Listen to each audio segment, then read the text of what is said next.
The Elder Scrolls is an open-world action role-playing game series developed by Bethesda. The franchise began with the release of the Elder Scrolls Arena in 1994. This was not only Bethesda's first attempt at an original concept, but also their first RPG. But it didn't start out that way. Initially, the game was simply known as Arena and was not to be an RPG at all. Instead, the player and a team of fighters would travel about the world fighting other teams in various arenas until the player became the grand champion, a sort of gladiator type of game. At some point during development, Bethesda decided to include side quests to bring some much needed variation to the gameplay. It wasn't long until they realized that the side quests were a lot more fun than the tournaments themselves. The gladiatorial gameplay was dropped altogether and Arena became a full-blown open-world role-playing game focusing on quests and dungeons. But there was a slight problem with this decision. All material had already been printed using the name Arena. Even the cover art for the game gave the impression that this is some sort of fighting game with an audience. They decided to add a title, The Elder Scrolls, with Arena as a subtitle to give it more of an RPG sounding name.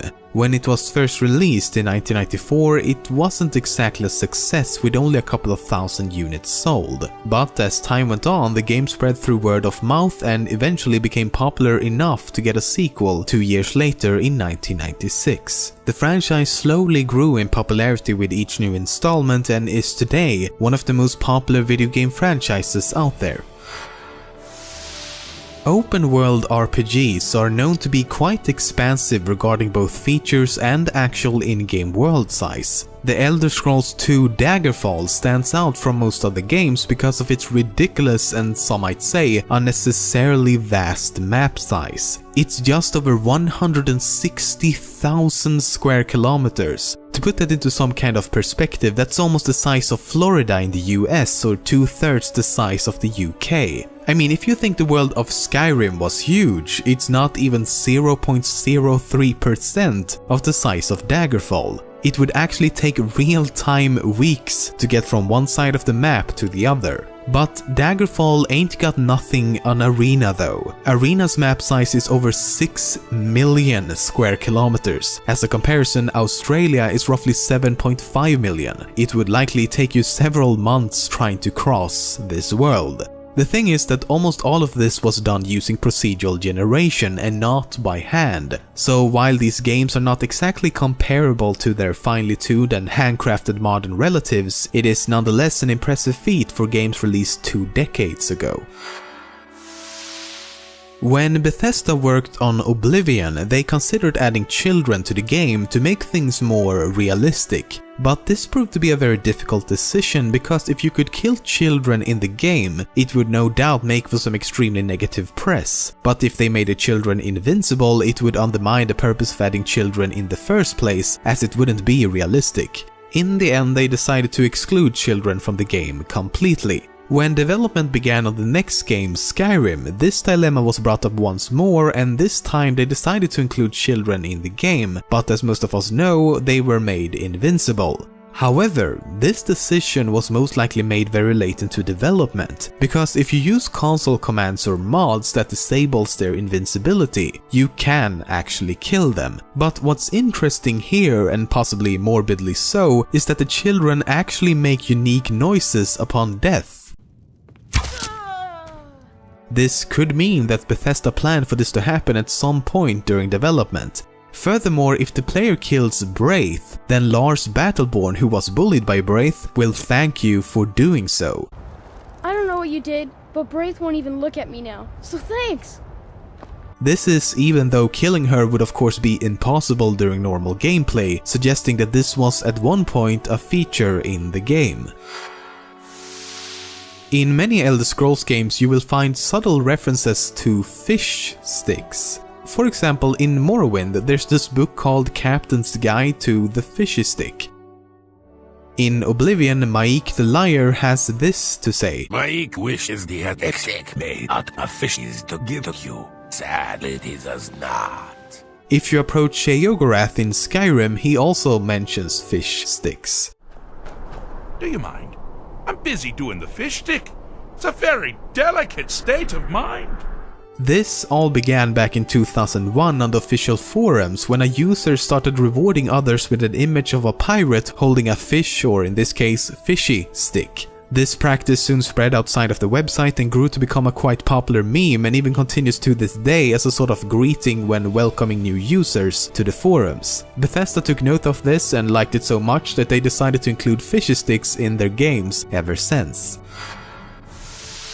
If you find yourself at this location on the map in Skyrim, you'll find a stone bridge near a waterfall. If it's your first time crossing the bridge, you'll witness two goats walking across it. Soon after, a third goat climbs up from under the bridge and joins them. This is a reference to a popular Norwegian fairy tale called Three Billy Goats Gruff, about three goats trying to cross a bridge with a fearsome troll trying to eat them as they pass by. In the fairy tale, the goats manage to defeat the evil troll, and if you take a look underneath the bridge in Skyrim, you'll find a dead troll.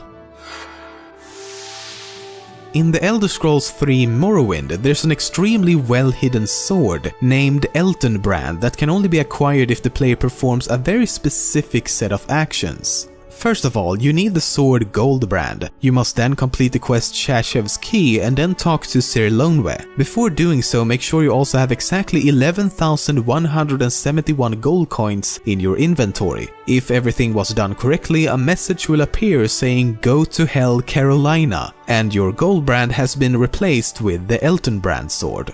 The reason behind this elaborate Easter egg is just as elaborate. The name of the sword is a reference to Elton Brand, an NBA basketball player who once played for the Duke Blue Devils. This is because a designer at Bethesda named Mark Nelson was a big fan of the team, and his username Blue Dev is a reflection of this. In fact, the script that triggers this Easter egg is called Blue Script. The message itself is referencing the North Carolina Tar Heels, the Duke's most hated rivals. The quest Shashev's Key is referencing the Blue Devils coach named Mike Krzyzewski. Shashev's Key, Krzyzewski. And finally, the very specific number of gold coins is a reference to Mark Nelson's date of birth.